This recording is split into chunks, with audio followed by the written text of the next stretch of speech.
السلام علیکم ورحمۃ اللہ وبرکاتہ۔ دوستوں، کسی بھی مریض کے علاج کے لیے دو باتیں ہمارے لیے بہت ضروری ہوتی ہیں۔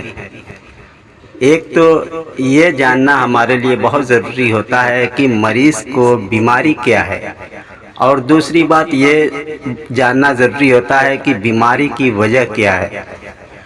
اگر ہم کسی بھی ڈاکٹر کے پاس جاتے ہیں تو پہلے مریض کو وہ چیک کرتا ہے کہ اس کے بیماری کیا ہے، اس کے ایکس رے اور الٹرا ساؤنڈ وغیرہ کرتا ہے، تاکہ وہ جان سکے کہ اس کو بیماری واقعی میں ہے کیا اور اس کی کیا وجہ ہے۔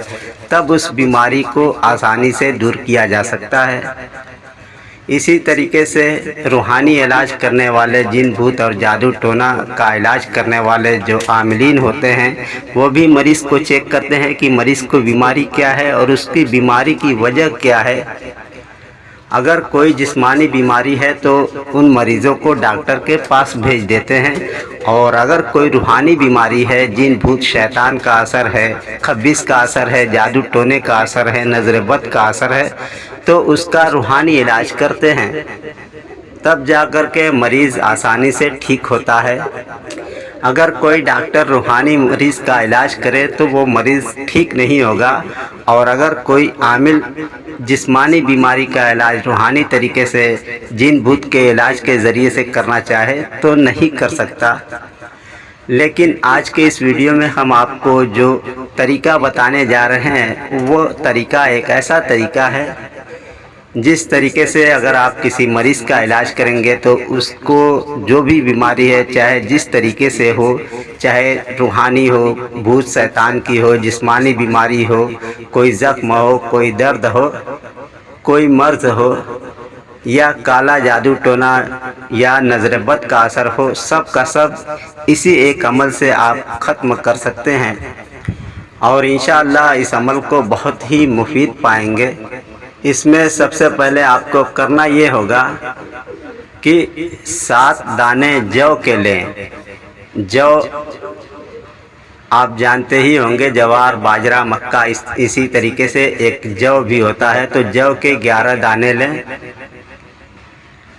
اب 11 دانے لونگ کے لیں۔ لونگ جو ہے پھول والی ہونا چاہیے۔ لونگ بھی آپ جانتے ہی ہوں گے، اور نہیں جانتے ہوں گے تو کسی پنساری کی، مسالے والے کی دکان پر پتہ کر لینا۔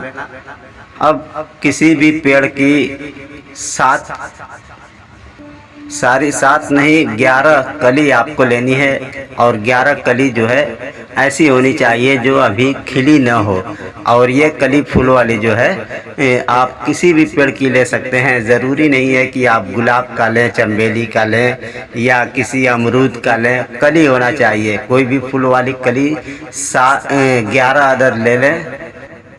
اب آپ چاول تو جانتے ہی ہوں گے، چاول کے 11 دانے لے لیں۔ گیہوں چاول جو ہوتا ہے، جس کی رائس جس کو کہا جاتا ہے، وہ چاول کے دانے 11 عدد لے لیں۔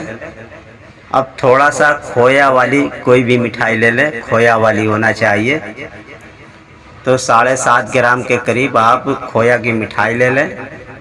اب یہ سب سامان اپنے سامنے رکھ کر کے آپ کو ایک عمل پڑھنا ہے۔ اس میں ایک سفید بوتل جس میں پانی رکھا جائے تو باہر سے بالکل صاف نظر آئے، سفید بوتل، پلاسٹک کا بھی چلے گا، لیکن اگر آپ شیشے کا استعمال کریں تو اور زیادہ اچھا ہے۔ سفید بوتل لے لیں، اور ایک چھوٹی سی شیشی میں تھوڑا سا سرسوں کا کڑوا تیل لے لیں۔ اور ایک بات خاص خیال رکھیں دوستوں کہ اس عمل کو کرتے وقت پوری طریقے سے آپ پاک صاف رہیں، اور باوضو رہیں گے تو اور زیادہ آپ کے عمل میں اثر ہوگا۔ اور اس وقت جب آپ کو عمل کرنا ہو تو آپ اگربتی کو جلا لیں خوشبو کے لیے، اور سامنے ان سامان کو رکھ لیں۔ اب آپ کو یہ عمل پڑھنا ہے جو آپ اسکرین پہ دیکھ رہے ہیں۔ تو سب سے پہلے پانی کا بوتل اور قریب سامنے رکھیں، اور 7 بار سورہ فاتحہ کی تلاوت کریں، اور پھر 3 بار سورہ کافرون، اور اس کے بعد 3 بار سورہ اخلاص، 3 بار سورہ فلق، اور 3 بار سورہ ناس، اور پھر 3 بار درود پڑھیں۔ درود میں درود ابراہیمی پڑھیں تو زیادہ بہتر ہے۔ اور یہ دوستوں جو تلاوت آپ کریں گے تو جیسے سورہ فاتحہ آپ نے پڑھنے شروع کی تو ایک بار پوری جب سورہ پڑھ لیں وَلَضَّالِّينَ آمین تک تو ایک بار پانی میں پھونک دیں، اور پھر سورہ فاتحہ جب پڑھنا شروع کریں تو آخری میں جب وَلَضَّالِّينَ آمین پہ آئیں تو پانی پہ پھونک دیں۔ اسی طریقے سے کافرون پر بھی، اور سورہ اخلاص، یعنی جو بھی سورہ آپ پڑھیں گے تو ایک بار پڑھیں گے تو ایک بار پھونک مار دیں گے، ایک بار پڑھیں گے تو ایک بار پھونک مار دیں گے۔ ایسا نہیں کرنا ہے کہ آپ پوری پڑھ کر کے ایک ساتھ دم کریں، نہیں، باری باری جب آپ سورہ پڑھ کر کے ختم کریں تو اس سورہ کو پڑھ کر کے پانی پہ پھونک مار دیں، پھر سے پڑھیں تو پھر پھونک مار دیں۔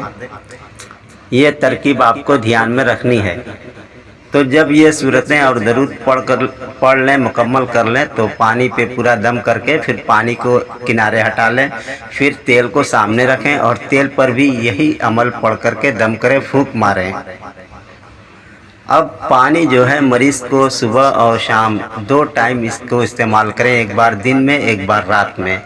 اور تیل جو ہے مریض کے اگر کہیں خصوصی تکلیف ہے، کوئی بیماری، کوئی پریشانی ہے تو اس جگہ پہ آپ اس تیل کا استعمال کریں، اور اگر کوئی خصوصی بیماری نہیں ہے، پورے جسم میں کوئی ہر جگہ پہ پریشانی ہے، دقت ہے، تو آپ پورے جسم پر تیل کو استعمال کرائیں، لیکن جب تیل لگائیں تو کان میں ضرور ڈالیں، دونوں کان میں ایک ایک بوند کے قریب ڈال دیں۔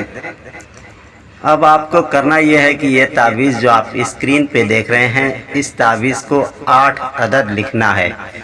ایک عدد جو ہے آپ کسی بھی پین سے، سیاہی سے لکھ سکتے ہیں، زعفران سے بھی لکھ سکتے ہیں، ڈاٹ پین وغیرہ سے بھی لکھ سکتے ہیں، اور اس کو آپ جو ہے گلے میں ڈال دیں، مریض کے گلے میں ڈال دیں، اور باقی کا 7 تعویذ جو آپ لکھیں گے اس کو ہلدی یا زعفران سے لکھیں، اور روزانہ ایک پانی میں ڈال کر کے بھگو کر کے پھر اس کو جب اس کی سیاہی جو ہے ہلدی یا زعفران جو ہے پانی میں اتر جائے تو تعویذ کو پانی میں نچوڑ کر کے تعویذ الگ کر لیں اور پھر پانی مریض کو پلا دیں۔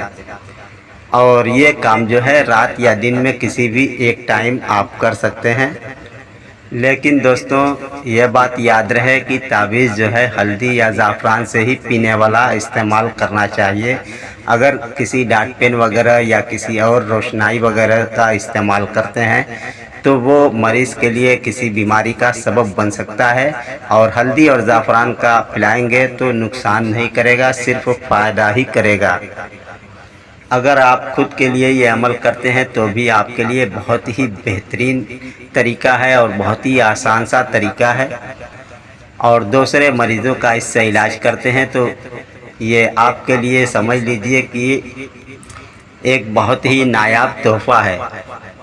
اب آخر میں ایک بات اور آپ کو بتا دیں کہ جو سامان آپ نے سامنے رکھ کر کے پڑھا تھا تو وہ سامان آپ کو ہر حال میں ندی میں ڈالنا ہے، دریا میں ڈالنا ہے، سمندر میں ڈالنا ہے۔ جب آپ اس تیل پانی کا تعویذ کا استعمال کریں تو اس سے پہلے اس کام کو کر لیں تو زیادہ بہتر ہے، ورنہ اگر کام آپ شروع کر دیں تو بھی آپ کو ہر حال میں جلد سے جلد ان سامانوں کو جو ہے مٹھائی وغیرہ ہے تو ان سامانوں کو ہر حال میں آپ کو ندی میں ڈالنا ہی ڈالنا ہے۔ اگر نہیں ڈالیں گے تو آپ کا مریض ٹھیک نہیں ہوگا بلکہ اور زیادہ بیمار پڑ سکتا ہے، اس لیے اس بات کا خاص خیال رکھیں۔ اور اگر دوسرے مریض کا علاج آپ کرتے ہیں تو ایک دم سے سختی سے مریض کے لیے ہدایت کریں اس سے یا اس کے گھر والوں سے۔ اگر کوئی اس ہدایت کو نہ مانے تو آپ اس کا علاج قطعی نہ کریں۔ خدا حافظ۔ السلام علیکم ورحمۃ اللہ وبرکاتہ۔